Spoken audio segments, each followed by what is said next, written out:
దేశంలోనే అత్యంత అరుదైన నది సరస్వతికి అంత్య పుష్కరాలు ప్రారంభమయ్యాయి. త్రివేణి సంగమం కాళేశ్వరం సరస్వతి అంత్య పుష్కరాలకు వేదికగా మారింది. సరస్వతి నదికి అంత్య పుష్కరాలు అంగరంగ వైభవంగా ప్రారంభమయ్యాయి.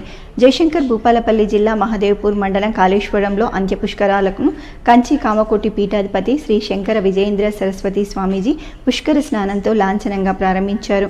రాష్ట్ర మంత్రులు Duddilla Sridhar Babu, Konda Surekha, Telangana principal chief secretary Shailaja Ramaiyer, దేవాదాయ శాఖ కమిషనర్ హనుమంతరావు, జిల్లా కలెక్టర్ రాహుల్ శర్మ, ధార్మిక సలహాదారు గోవింద హరి, ఎమ్మెల్యేలు గంధ సత్యనారాయణరావు, మల్రెడ్డి, రంగారెడ్డిలు ప్రారంభోత్సవం సందర్భంగా పుష్కర స్నానం ఆచరించారు.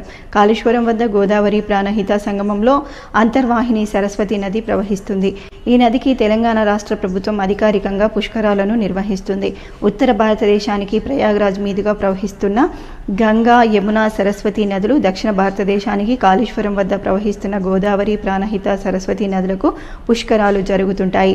చారిత్రక నేపథ్యాన్ని పరిశీలిస్తే ప్రయాగ్రాజ్ ప్రాంతం నాడు ఆనందవనం అని పిలువబడే ప్రాంతంలో ఉండగా కాళేశ్వరం దండకారణ్యంలో ఉంది.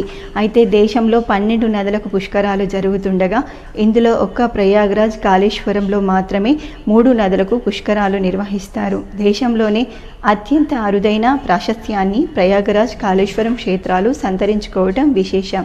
ప్రయాగ్రాజ్లో కుంభమేళా సందర్భంగా లక్షలాదిగా సాధుసంతులు పుణ్యస్నానాలు ఆచరించే సాంప్రదాయం అదనంగా ఉంది.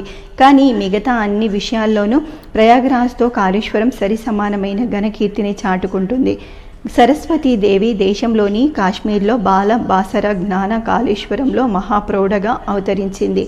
దక్షిణాది రాష్ట్రాలలోనే అత్యంత అరుదైన చరిత్రను తనలో ఇముడ్చుకున్న కాళేశ్వరం త్రిలింగ క్షేత్రంగా బాసిల్లుతున్న సంగతి తెలిసిందే. అయితే ఆలయ రాజగోపురానికి కుడి పక్కన వెలిసి శ్రీ సూర్యనారాయణ స్వామి ఆలయం కూడా దేశంలో 3 ప్రత్యేకతలు ఉన్న ఆలయాల్లో ఒకటి కావటం విశేషం. ఎంతో ఘన చరిత్ర కలిగిన కాళేశ్వరంలో సరస్వతి అంత్య పుష్కరాలకు నిధులు మంజూరు చేయించి ప్రాధాన్యత దక్కడానికి స్థానిక ఎమ్మెల్యే, రాష్ట్ర ఐటీ మంత్రి దుద్దిల్ల శ్రీధర్ బాబు ప్రత్యేక చొరవ తీసుకున్నారు.